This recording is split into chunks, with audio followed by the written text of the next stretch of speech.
47 seconds.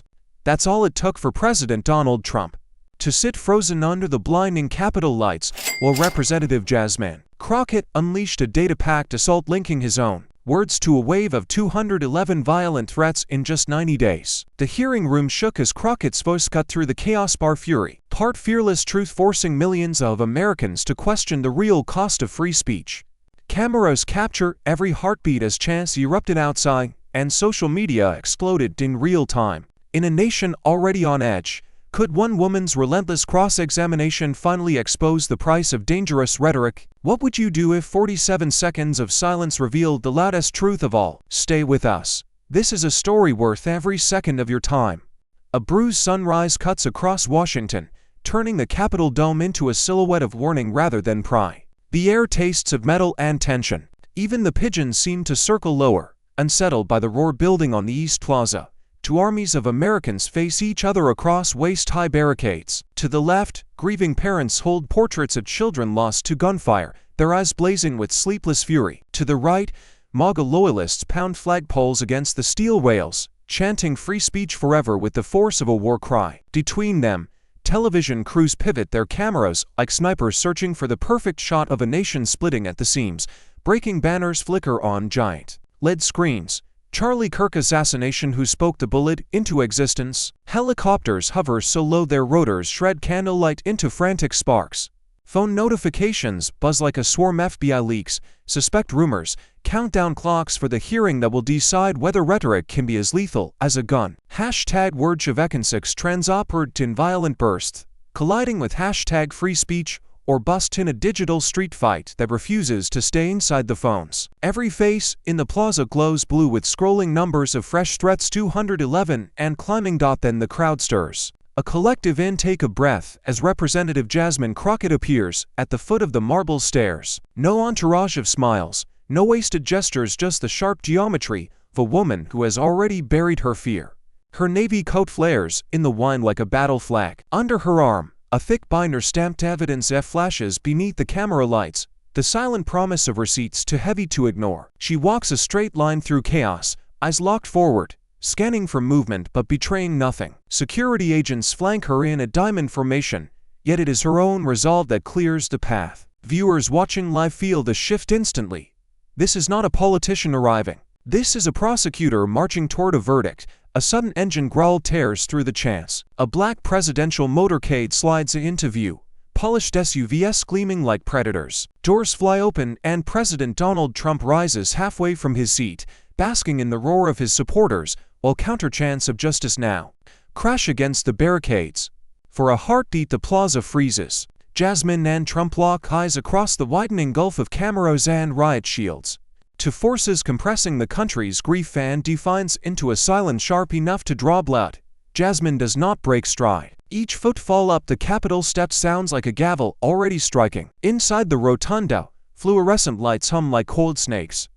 Staffers whisper verbs condemn, expose, survive as they clear the hallway for her passage. At the hearing room door she stops, inhales the sterile cold, and exhales a breath that feels like a trigger pulled on history itself. Millions watching lean forward as the gavel pounds for order, and one question detonates across the nation. When words become bullets, who pays the price?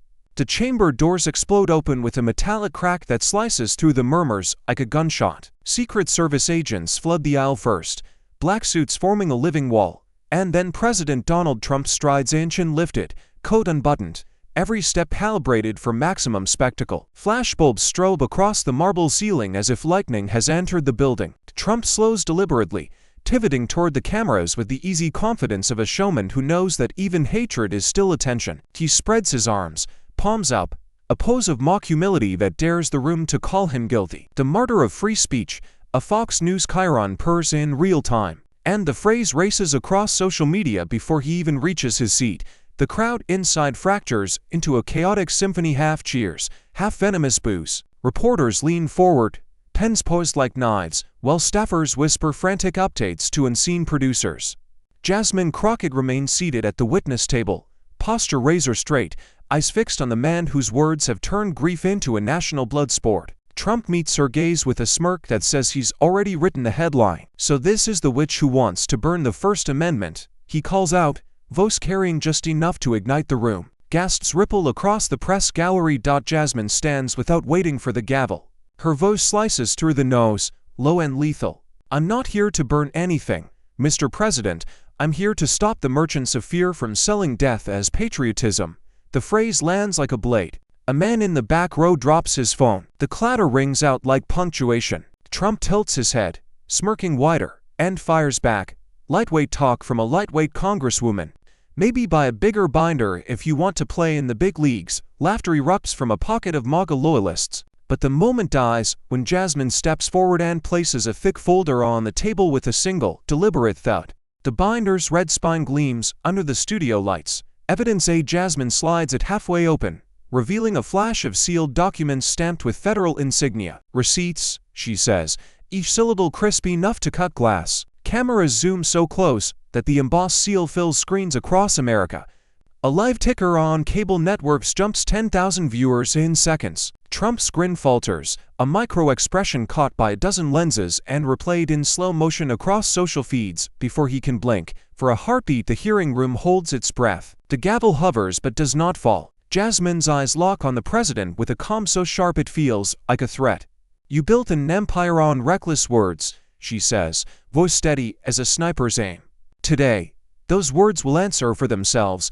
The silence that follows is not absence, it is a nation inhaling. Bracing for the first cut of truth, the gavel finally strikes. A sharp crack that slices through the static of cameras and murdering reporters. The room locks into a brittle silence as Representative Jasmine Crockett rises, binder in hand, the seal of evidence glowing like a warning flare. She steps to the microphone, and her first words hit like a sudden storm. In the last 90 days, she announces, voice taut with controlled fury. The FBI has documented 211 verified threats of political violence, 76% of them tied to far-right networks amplified by presidential rhetoric. Gasps ripple through the gallery. A reporter's pen snaps in half. Monitors lining the back wall flash the numbers in screaming red as if the digits themselves are bleeding. Jasmine continues, each statistic landing with the weight of a gavel. Surges in hate crimes after rallies. Spikes in online death threats within minutes of specific speeches. Patterns too precise to dismiss as coincidence. These are not accidents, she says, eyes sweeping the chamber. They are the consequence of words marketed as entertainment. A low mechanical growl cuts across her sentence. President Donald Trump leans toward his mic with a grin sharpened for battle. And yet, he begins, savoring the delay. The Second Amendment remains the law of this land. He straightens, voice swelling like a rally chant. Americans have the God-given right to protect themselves. The Constitution does not bend to your fear. Applause detonates from the MAGA section. A thunderclap that rattles the cameras. Trump rides the sound like a seasoned performer, eyes sparkling as if the chaos itself were oxygen. Maybe, he adds with a shrug, people are tired of Democrats blaming free speech for the actions of madmen. The hearing erupts. Journalists shout over each other. Cell phones light up like a swarm of angry fireflies. Screens across the country flood with competing hashtags. Hashtag who pulled the trigger spikes by the second, while hashtag words have consequences surges in a counterwave. Cable networks cut to split screens. Jasmine's icy focus on one side, Trump's defiant smile on the other. The numbers of live viewers climbing in violent bursts. Outside, sirens wail as the crowd on the plaza begins to shove against barricades, their chants rising in an unpredictable rhythm that bleeds into the microphones inside. Jasmine doesn't flinch. She flips to a new page and slams down a chart of social media spikes sent to Trump's own rally timestamps. Freedom of speech, she fires back, does not include the freedom to incite bloodshed and then hide behind scripture and slogans. The sentence lands with the cold finality of a verdict. For a heartbeat, the room holds still, every lens locked on the president as he tilts his head, measuring whether mockery or silence will serve him better. The air feels electrically charged, as if a single syllable could trigger a nationwide blackout. Trump leans back, lips curling into a half-smile that offers no answer, only provocation. Jasmine meets his gaze, unblinking, daring him to speak. The cameras zoom tighter, catching the glint of sweat on his temple, the twitch at the corner of his mouth. Across the country, millions lean closer to their screens, breath held to the edge of pain, as one question swells louder than the applause, louder than the sirens, louder than the Constitution itself. How long can a man hide behind the First Amendment before the truth finally drags him into the light? The lights dim just enough for the giant monitor behind the committee table to ignite like a thunderclap. Blood-red graphics bloom across the screen, bar charts rising like jagged skyscrapers, each spike stamped with a day and a Trump rally location. Representative Jasmine Crockett steps into the glow. Binder open, her voice clipped and surgical. "These are not coincidences," she begins, each syllable steady as a countdown. "In the last 90 days, the FBI has confirmed 211 political threats. 76% are linked to far-right networks that share one unmistakable trigger." The president's own words, gasps through the chamber as the numbers flare larger, the red bars pulsing in time with the room's collective heartbeat. She advances to the first slide. A thin white line shows the moment of a rally speech. Seconds later, a crimson spike erupts, towering over the baseline like a detonation caught on film. 37 minutes after the president said, "Take our country back by any means," encrypted chatrooms lit up with calls for armed action. 42 minutes after his fight like hell speech, we documented 14 separate bomb threats. Her finger moves across the timeline, each tap detonating a new burst of data. Words are not neutral. Words are instructions disguised as entertainment. Trump leans back in his chair, arms crossed, a half-smile flickering like static. "Sounds like people just exercising their rights," he says, voice dripping with mock innocence. The remark draws a cheer from his supporters in the gallery, but it dies quickly under the weight of the next slide. Screenshots of private messages, usernames blacked out, timestamps glowing like gun sights. Targets acquired. Time to clean house. Jasmine doesn't raise her voice. She lowers it, forcing the microphones to lean closer. "This is not free speech. This is a blueprint." The hearing room vibrates with the low hum of phones exploding with alerts. Outside the Capitol, protesters pick up the rhythm of the graphs flashing inside, their chants rising and falling with each new revelation. On live streams across the country, comment bars scroll like a slot machine. "This is terrifying. Free speech isn't murder. Do you believe speech can trigger violence?" Polls pop up mid-screen, percentages swinging wildly in real time as millions vote from couches and sidewalks. Jasmine closes the binder, keeps her eyes locked on the president. "The First Amendment protects opinion," she says, voice now blade sheathed in velvet. "It does not protect the choreography of blood." The monitor behind her freezes on the final chart, one last crimson tower dwarfing all the rest. Marked only with the word "today," the chamber holds its breath, every viewer staring at that single word as if it might start to bleed. And in the charged silence, one question rises like a siren cutting through fog. If a sentence can move men to kill, how long before the next word becomes a weapon? The next slide detonates across the hearing room like a flashbang. A grainy avatar appears on the massive monitor. Tyler Robinson, the 22-year-old now in federal custody for the murder of Charlie Kirk. The image sharpens to reveal a cascade of encrypted chat logs. Usernames cloaked, but timestamps glowing an angry red. Representative Jasmine Crockett steps forward, her voice lowered to a dangerous calm. These messages were recovered from a private Proudbo server. They document Robinson's activity in the days and hours leading up to the shooting. She taps a remote and the first thread unfurls. Targets confirmed. Words are ammo. The phrase repeats like a mantra, each repetition stamped with the same rally date and GPS coordinates.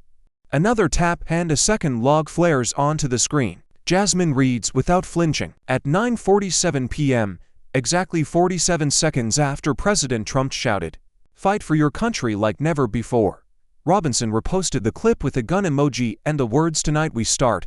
The room recoils as if struck by an invisible wave. Gasps cut the air. A reporter drops a coffee cup. The splash echoes like a gunshot. Security agents tighten their formation around the dais while camera lenses close in on the president's face.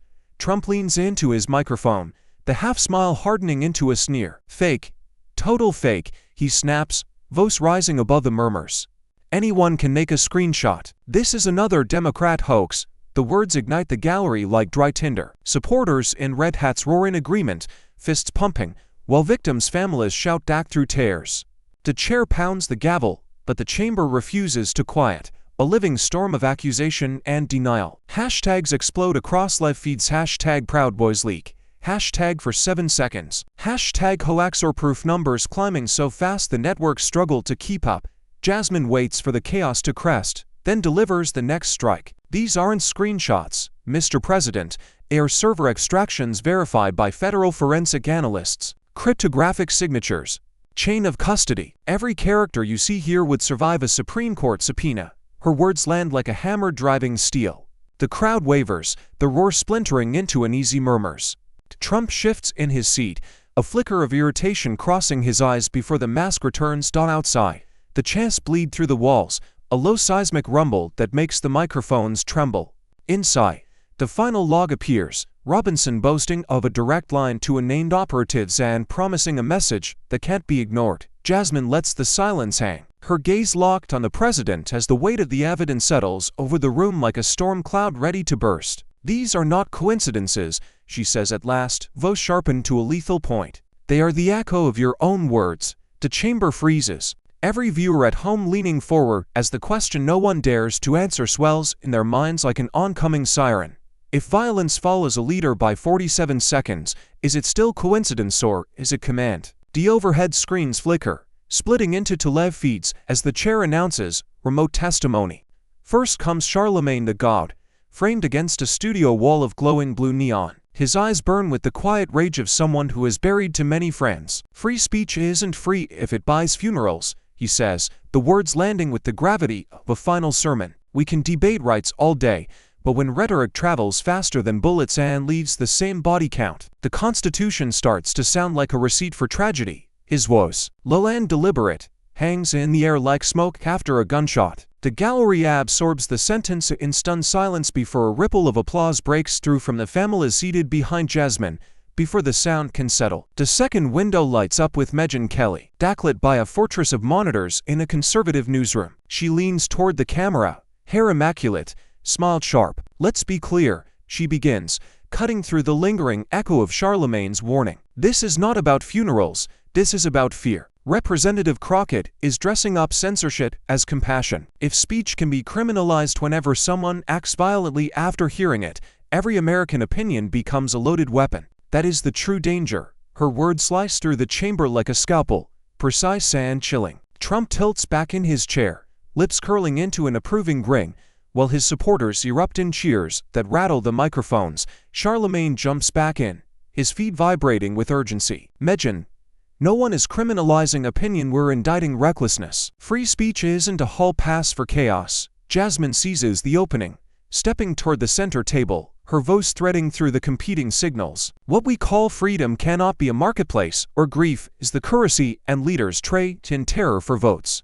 That's not liberty, that's extortion." With a microphone, the applause from the left side of the gallery surges again, clashing with the jeers from Trump's base. Security agents stiffen as the nose rolls like approaching thunder. The split screens tighten on Charlemagne's fierce stare and Megyn's unwavering smile. Across the country, comment bars explode with furious debate, polls flash, percentages swing wildly as millions vote in real time. Is speech still free when it costs lives? Who decides the price of a sentence? Hashtag stool in a digital frenzy. Hashtag funeral speech. Hashtag free or fatal. Hashtag word Chevekon6. Their numbers leaping upward like seismograph spikes, recording a national quake. Jasmine raises a hand, palm upward, and the room grudgingly slows. "The question before us is not whether Americans can speak," she says, voice steady as a drawn bow. "It is whether those who profit from reckless words will ever admit the blood on their balance sheets." The chamber holds a breath that feels longer than law itself. Every camera lock on the president's face as the silence sharpens into a single blade of suspense. Is free speech still free, and the bill is paid in blood, or has it already become the most expensive lie in America? The chamber lights dim without warning, plunging the room into a tense half-dark as the giant monitors behind the witness table flare to life. A crackling reel of history floods the screen's black and white footage of the 1960s. Crowds surging around the Edmund Pettus Bridge, civil rights leaders collapsing under a hail of fists and batons. Then the images cut to color, the chaotic swirl of the 1981 attempt on President Reagan, the stunned faces outside the hotel as Secret Service agents dove for cover. Gasps slip from the audience like air from a punctured lawn. Representative Jasmine Crockett steps into the cold glow, her silhouette framed by decades of violence. "America has heard this music before," she says, her voice a steady drumbeat. "Every era of bloodshed begins the same way, with a leader who calls fury freedom, who packages hatred as patriotism, and who bets that we will forget the cost until the coffins arrive." She signals to the technician, and the reel jerks forward to more recent scars. Charlottesville's torchlit march.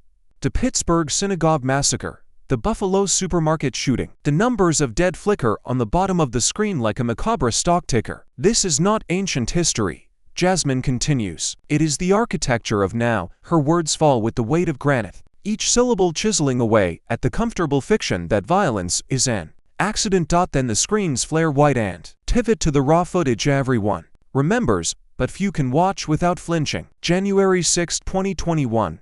The chamber is suddenly filled with the echo of breaking glass and the chants of rioters storming these very halls.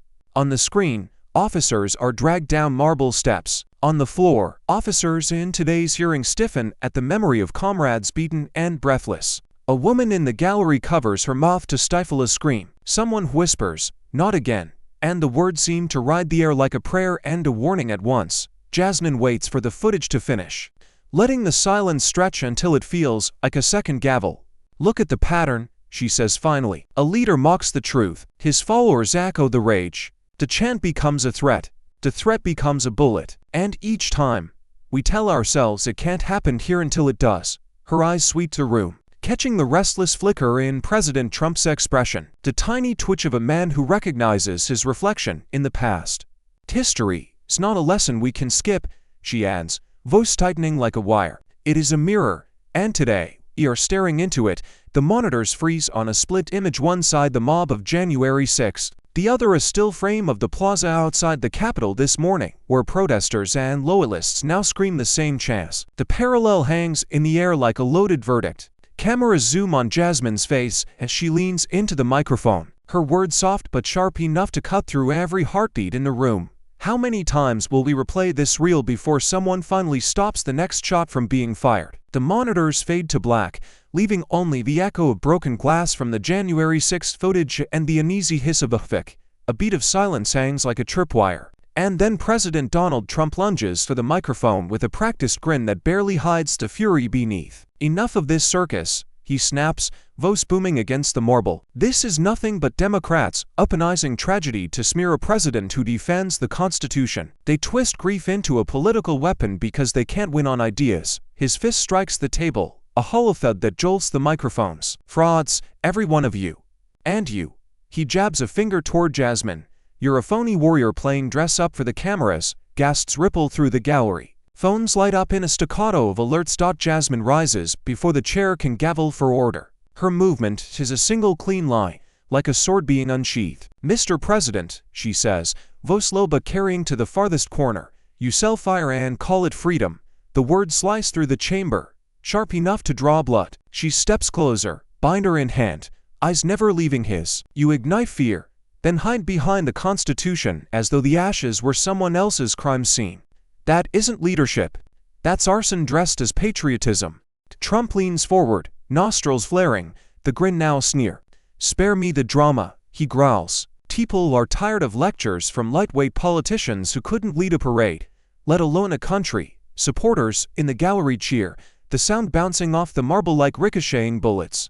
Protesters answer with boos and shouts of "Stop the lies." Security agents tense, hands drifting toward their earpieces as the room vibrates with the threat of chaos. Jasmine holds her ground. "You call this a circus?" she fires back, "but the funerals outside these walls aren't theater. They are the invoice for every reckless sentence you sold to stay in power." Her tone doesn't rise. It hardens, each word hammering the silence between the shouts. Cameras catch the twitch at the corner of Trump's mouth, the tiny tremor of a man unused to being named as the arsonist of his own blaze. The chair pounds the gavel, but the sound is swallowed by the crowd's roar. Agents tighten their perimeter around both figures, eyes scanning for sudden movement. The air feels charged, brittle, as if one more syllable could splinter the room into violence. Jasmine leans into the mic, her stare locked on the president, her voice a quiet detonation. "History is watching to see if a man can hide behind a flag while the fire he lit consumes the country." The chamber falls into a quivering hush, and millions watching from their screens feel the question burn through the static.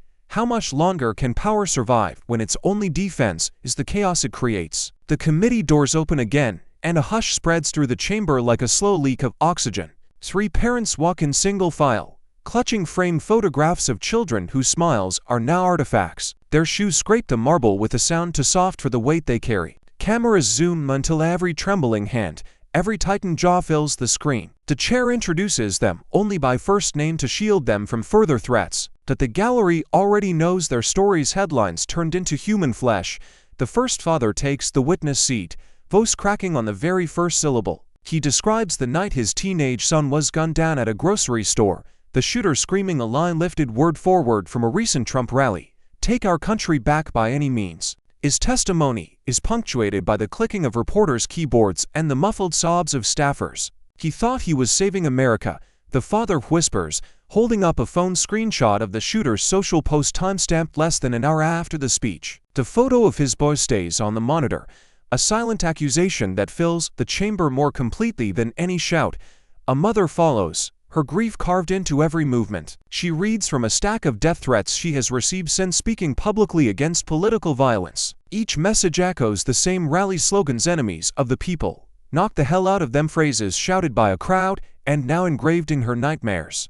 They use his words like bullets, she says, voice trembling but unbroken. As she speaks, the monitors behind her flicker with side-by-side clips of the president repeating the same phrases. The timing so exact it feels like a confession written in pixels. When the mother falters, Representative Jasmine Crockett rises, without ceremony, and crosses the floor. She kneels beside the witness chair, placing a steadying hand over the woman's clenched fingers. The cameras catch Jasmine's face, eyes but unwavering, as she whispers, "You are not alone." The mother breaks then, collapsing into Jasmine's embrace. The gallery exhales in a single shudder, the raw sound of a nation seeing its own pain mirrored on live television. Even some of Trump's supporters fall silent, their chants dying in their throats as empathy momentarily overwhelms ideology. Trump shifts in his seat, jaw tight, eyes darting between the grieving parents and the millions watching the broadcast. He taps his fingers against the table in an arrhythmic beat, the only sound he offers as Jasmine returns to her chair, hands still resting gently on the mother's shoulder. The monitors freeze on the image of parent and congresswoman locked together against the cold machinery of politics. For a fleeting heartbeat, compassion becomes the loudest force in the room. The chair clears his throat but cannot break the spell. Across the country, comment bars flood with tears, prayers, and a single burning question that no law can answer. Can the tenderness of human grief overpower the calculated cruelty of power before another parent takes this same seat? The overhead lights dim to a surgical white and the temperature in the hearing room seems to drop a degree as Representative Jasmine Crockett rises, once again. Without preamble, she lifts a sealed envelope stamped with the crimson crest of the Department of Justice and slides it onto the witness table. The camera zooms in until the label blazes across every screen. In America, evidence: a single sheet slides free, its black and gold header unmistakable. This, Jasmine announces, voice flat but ringing like struck steel, is a DOJ intelligence memo connecting encrypted extremist forums directly to the timing of presidential rallies. The chain of influence is not rumor. It is documented, verified, and signed by career counterterror officials. A low gasp ripples through the gallery as a technician cues the first line. The monitor erupts in a lattice of red lines linking private chat servers to rally schedules, the nodes pulsing like a map of detonations waiting to happen. Jasmine points to a cluster marked with dates that match Tyler Robinson's online activity. These are not fan clubs, she continues. They are command centers. Messages from these servers spike within minutes of the president's speeches, carrying identical phrases, identical targets, identical calls for action. Her finger traces a line that jumps from a rally in Phoenix to a Proud Boys channel in Ohio to a bomb threat in Pennsylvania, each leap separated by less than 60 seconds. The speed of transmission is not human, she says. It is organized. Across the table, President Donald Trump leans back, the corners of his mouth curling upward into the kind of grin that belongs on a casino billboard. He waves a dismissive hand toward the glowing map. "Another hoax," he says, drawing out the word until it drips with contempt. "The same deep state garbage they used to spy on my campaign. They can draw all the pretty lines they want, it's still fake." His supporters in the gallery roar approval, stamping their feet until the microphones tremble. Outside, the distant crowd answers with a surge of counterchants that bleed through the marble walls. Jasmine doesn't flinch. She signals to advance the slides, revealing chat excerpts pulled from the server's screenshots of posts, referencing direct orders and rally quotes marked with exact timestamps. Digital fingerprints glow in forensic detail, DOJ watermarks pulsing at the bottom of each frame. "These aren't doodles on a whiteboard," she says, her voice nudged with quiet fire. "They are cryptographic signatures. Every message here would survive a Supreme Court subpoena." Trump leans forward, eyes narrowing as if to swallow the evidence whole. "Signatures can be forged," he barks, but the bravado sounds thinner than before. The chamber holds its breath, the audience frozen between disbelief and dawning recognition. Jasmine lets the silence stretch until it feels like a blade held to the nation's throat, then leans into the microphone, her words soft but unyielding. "If this is a hoax, Mr. President, then prove it under oath." The challenge lands like a thunderclap, and the room vibrates with the unspoken question that races through every screen in America. What kind of truth makes a man smirk while the evidence burns his name into history? The chamber is already electric from the DOJ memo when Representative Jasmine Crockett leans toward the microphone, eyes locked on the man across the table. Her voice drops to a controlled whisper that carries like a gunshot. "Mr. President, did you have knowledge, direct or indirect, of threats of violence circulating in these online forums before your rallies?" No preamble, no loophole, just a question that can be answered with one word. Yes or no. The room freezes. Reporters stop mid-keystroke. A camera operator mounts the word "finally" as every lens in the hall finds its mark. President Donald Trump lifts his chin but says nothing. The silence is not passive. It is heavy, deliberate, a sound that demands to be measured. Somewhere in the control booth a producer cues a low heartbeat beneath the live feed. Thump, thump, thump. The audio rides the air like a second pulse, sensing with the nation's collective breath. 5 seconds, 10. Jasmine doesn't blink. The monitors behind her display a digital clock, its red numbers bleeding forward. Viewers around the country begin to count aloud in living rooms and comment threads. 11, 12, 13. At 15 seconds a baby in the gallery cries. The sound ricochets against the marble like a plea for someone to speak. Trump shifts in his chair, adjusts his cufflinks, exhales through his nose. The heartbeat continues, steady, merciless. 21 seconds. A protest chant outside the Capitol fades into the background feed, muffled but unmistakable. Security agents glance at each other, hands brushing their earpieces. Jasmine remains motionless, her question still hanging between them like a guillotine. 29, 30, 31. Trump clears his throat but offers no syllable. Cameras tighten on the glint of sweat forming at his temple, the small tremor in his jaw that betrays the cost of every passing second. The audience takes over the count now, a rising chorus that swells with each heartbeat. 35, 36, -17. The sound is half stadium chant, half prayer. Jasmine's expression does not change. She is the still center of a storm measured in decibels and dread. 43, 44, 45. Trump's eyes flick toward his attorneys, then back to the congresswoman who refuses to rescue him. 46, and then 40-7. The clock stops. The heartbeat ceases. For a single breath the entire nation listens to the raw absence of sound, the vacuum where power once lived. Jasmine leans into the microphone, her voice a blade drawn across stone. "Silence can be denial, Mr. President, or it can be confession. Which is this?" The question slices through the chamber, sharper than any accusation, and millions watching feel the cut settle deep. When a leader cannot speak, is it because he knows nothing or because the truth would burn the air around him? Outside the hearing room the world detonates in pixels. Twitter timelines convulse as the 47-second silence loops on every feed, each replay slowing the moment to a forensic crawl. View counts leap by the hundreds of thousands. Hashtags collide and splinter. Hashtag 47 seconds. Hashtag Trump freeze. Hashtag Crockett challenge until trending columns look like seismic charts of a political earthquake. Cable news anchors abandon their polished cadence and whisper into their microphones, as if raising their voices, I'd shatter the fragile spell. This, one veteran reporter breathes, is historic. We have never seen a sitting president answer nothing so loudly. Screens in airports, subway stations, and diners play the footage on repeat. The red countdown clock beating across the country like a national pulse. Inside the chamber, the air remains brittle from the weight of what has not been said.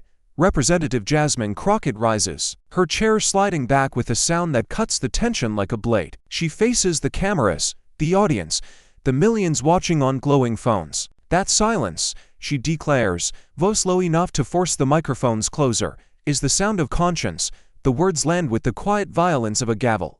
For a beat no one breathes. Even the Secret Service agents shift their weight as though acknowledging the sentence has pierced something deeper than protocol. Across America, the reaction splits along invisible fault lines. In Phoenix, a crowd outside a sports bar erupts in cheers, chanting Jasmine's name until the police step in to keep the sidewalk clear.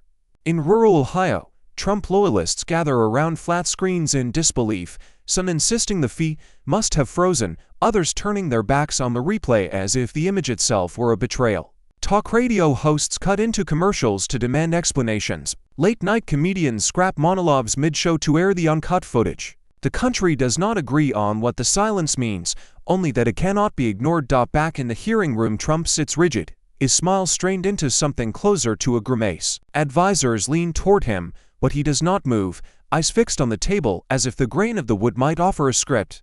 Jasmine remains standing, a solitary figure framed by screens that now broadcast her face beside the motionless president. The cameras drink in every micro-expression, her steady breath, his clenched jaw, the flicker of fear and calculation playing across millions of living rooms in real time. The gavel finally falls, but the spell refuses to break. The silence has become its own character, accusation, confession, prophecy all at once. And as the broadcast cuts to commercial, a single question pulses across the nation like a heartbeat amplified to thunder. Will this silence fracture his base into doubt, or forge them into something even harder than before? The gavel hasn't finished its echo when the chamber doors creak open again, a sound so small it slices through the roar like a scalpel. A uniformed woman strides in with the controlled precision of someone used to scanning for hidden threats. The clerk announces a name no one expected to hear: Carla Mendoza, Chief of Capitol Security. Conversation snapshot.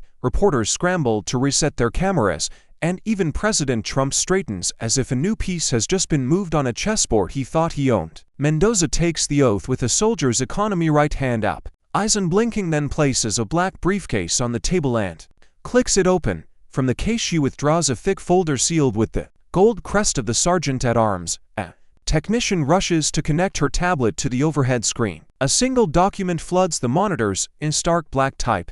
Confidential strategy draft released prior to suspect's arrest. Gasps ripple through the room like an aftershock. Mendoza's voice is steady, each word calibrated to pierce. This memo, obtained through an internal whistleblower and verified by my office, was circulated among senior Republican staff hours before Tyler Robinson was taken into custody. It outlines a media plan to attribute the Kirk assassination to Democratic operatives, regardless of evidence or motive. The document scrolls down line by line. Push narrative of left-wing shooter. Emphasize chaos under Democratic leadership. Coordinate messaging with friendly networks. I 6 a.m. timestamps glow like fresh wounds, drafted 2 hours before Robinson's arrest. Distributed 37 minutes after the first news alert. Jasmine Crockett leans forward, jaw set, while the gallery erupts in a storm of gasps and shouted curses. Trump shifts in his chair, a flash of irritation breaking through the mask of defiance. Mendoza continues, her tone cold and methodical. The memo included a section labeled explodable quotes, highlighting phrases from recent Democratic speeches to frame a motive before investigators could release a single fact. My officers intercepted this document during routine cybersecurity sweeps. It left a digital fingerprint so clear it could be read from orbit. The last slide appears, a tracked email chain linking the draft to a senior aide inside the Republican leadership office. The room detonates with overlapping shouts, reporters calling for confirmation, protesters outside pounding on the barricades, aides whispering frantically into headsets. The chair pounds the gavel, but the nose refuses to die. Jasmine rises, eyes locked on the president. Before the body was even cold, she says, voice cutting through the chaos, someone planned to weaponize grief for political gain. Her words hang like smoke from a spent round. Trump opens his mouth, but no sound follows. Mendoza closes the briefcase with a click that feels like the chamber door slamming on an alibi. Across the country, millions lean closer to their screens, their own questions sharpening to a single blade of dread.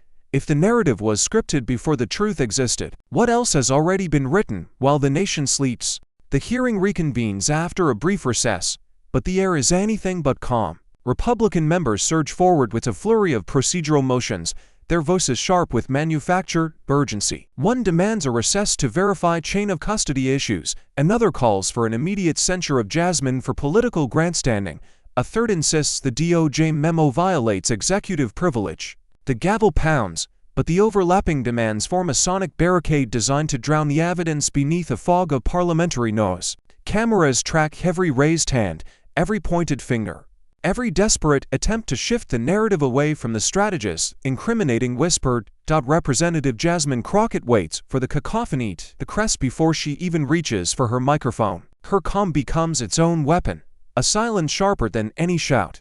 "Let's handle these one at a time," she says evenly, and begins dismantling each motion with surgical precision. When a congressman claims the leaked memo is unverified, a technician flashes a DOJ verification stamp onto the giant monitors in real time, the gold seal rotating like a coin toss that always lands heads. When another member demands to strike the Proud Boys chat logs from the record, a side panel lights up with the federal war number and the judge's signature. Live fact-check graphics bloom across the screens like fireworks, each citation a miniature explosion that leaves the opposition blinking in the glare.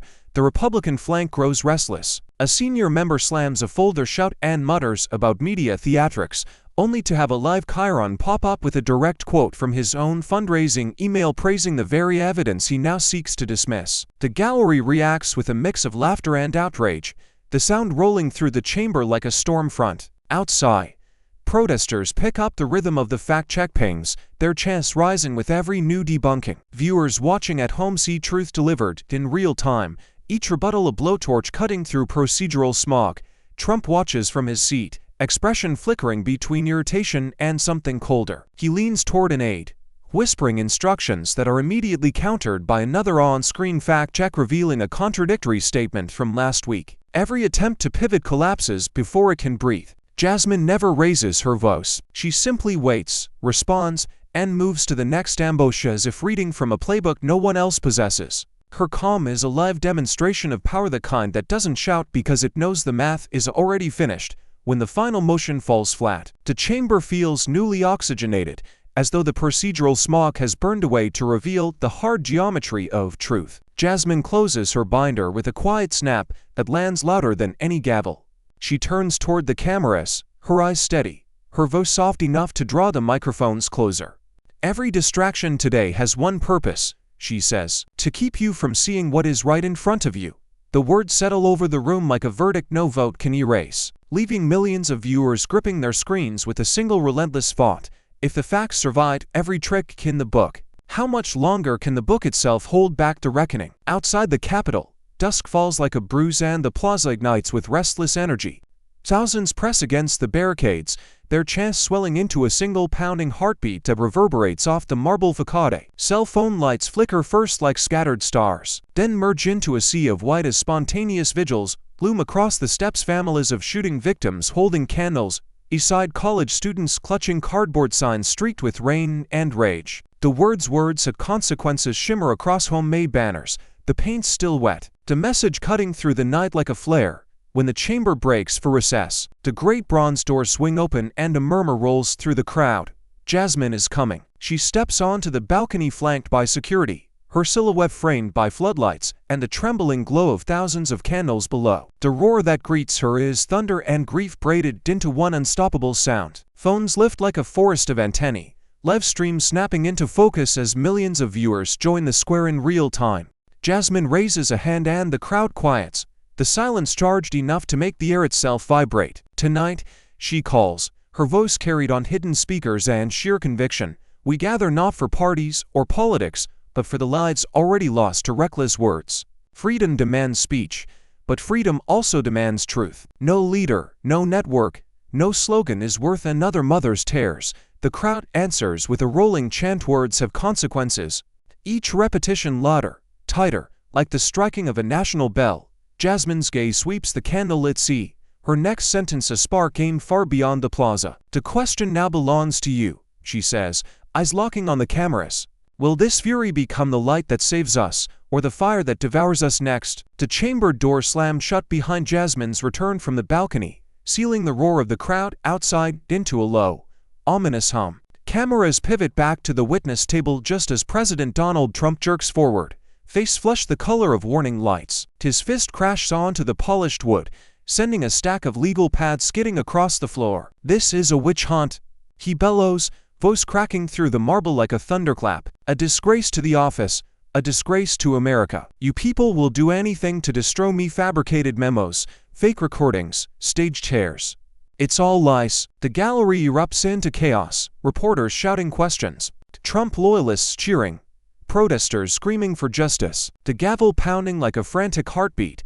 Jasmine remains seated, her posture a still center inside the storm. She waits until the echo of Trump's rage thins into breathless silence, then leans toward the microphone with a calm that feels more dangerous than any shout. "Witches," she says, her voice smooth as tempered steel, "don't summon mobs. Demagogues do."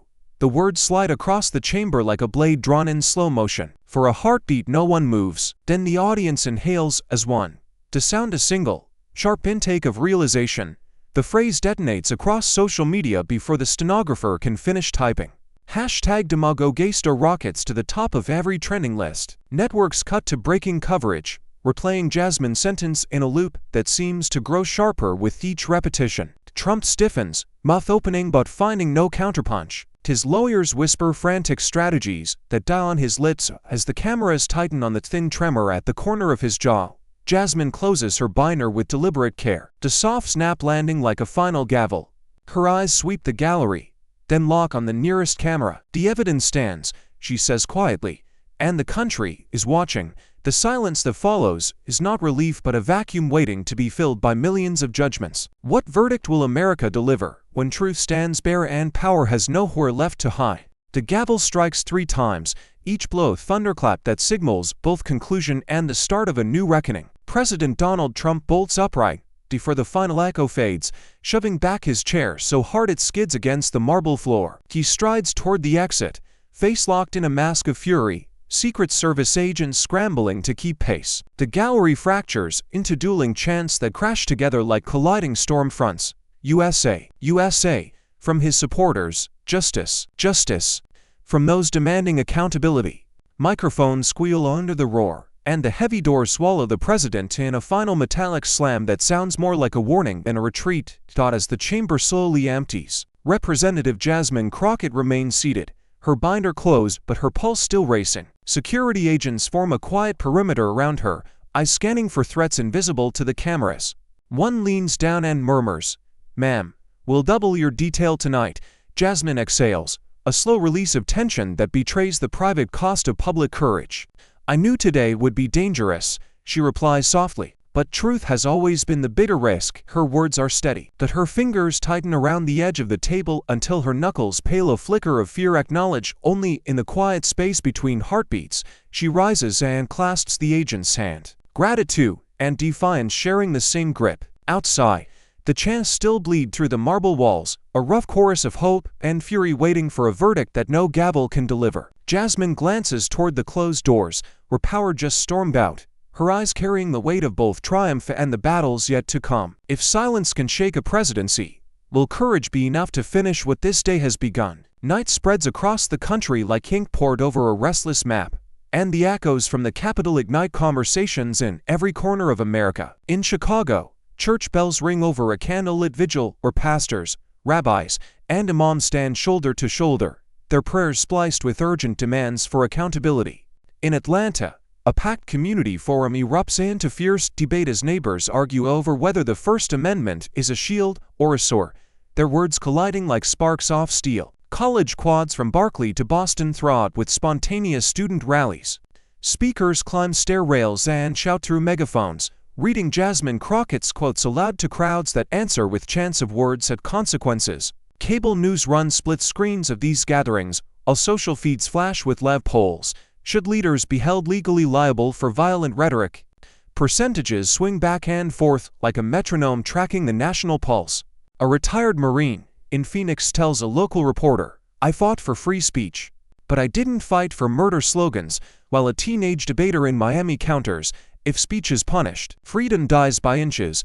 Each testimony becomes another thread in a sprawling national argument that refuses to stay polite. In living rooms and late-night diners, families replayed the 47-second silence and Jasmine's steel-edged question, dissecting every micro-expression as though the fate of the republic lies hidden in a single breath. Hashtag spike and fade. But the underlying tremor does not. From pulpits to podcast studios, one truth emerges. The country is no longer asking whether words can kill, but what price must finally be paid to stop them? Will this sudden chorus of conscience harden into action or dissolve into the very noise it seeks to silence? Floodlights bleach the Capitol steps into a stage of heart, white as Representative Jasmine Crockett steps before the cameras for a live address that now commands the attention of an entire nation. Networks cut away from scheduled programming, phones vibrate with emergency alerts, and millions of screens lock on the solitary figure framed by a night sky thick with restless energy. Jasmine grips the podium with both hands,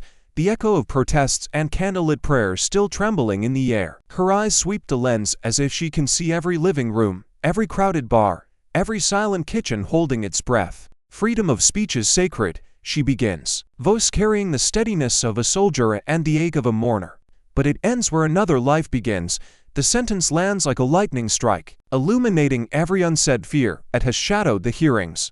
She recounts the week's evidence in a quick, cutting cadence, threats traced to encrypted forums, chants that became gunfire, a president's silence louder than confession. Words, she says, leaning closer to the microphone, are not toes. They are architecture. They build the world we must all live inside. Then her tone softens, pulling the audience closer. Tonight, America must decide what kind of world we are building. Will we keep cashing the checks of fear, or will we invest in something that keeps our children alive? She lets the question breathe before delivering the final challenge, a call that pierces through satellites and screens. What will you do to make your words heal instead of harm? Share your story. Tell us how you will use speech to protect, to comfort, to save. The feed lingers on her steady gaze as comment threads ignite in a flood of pledges and trembling confessions. The choice, she reminds the nation without speaking, now belongs to every tongue still free to shape tomorrow. This story reminds us that words are never neutral. They can wound like weapons or build bridges strong enough to save lives. Freedom of speech is a sacred gift, but it carries a responsibility as heavy as any law. To speak with truth, to listen with courage, and to refuse the cheap courtesy of fear. Change begins when ordinary people choose language that protects instead of provokes, that heals instead of harms.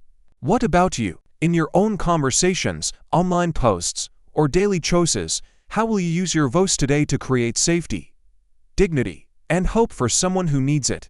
Thank you for watching until this moment and for standing with us on this journey for justice. Your support means everything. Like, subscribe, and turn on notifications so you never miss what's next. And we'd love to hear your thoughts. Leave a comment below and let us know what moved you most in this story.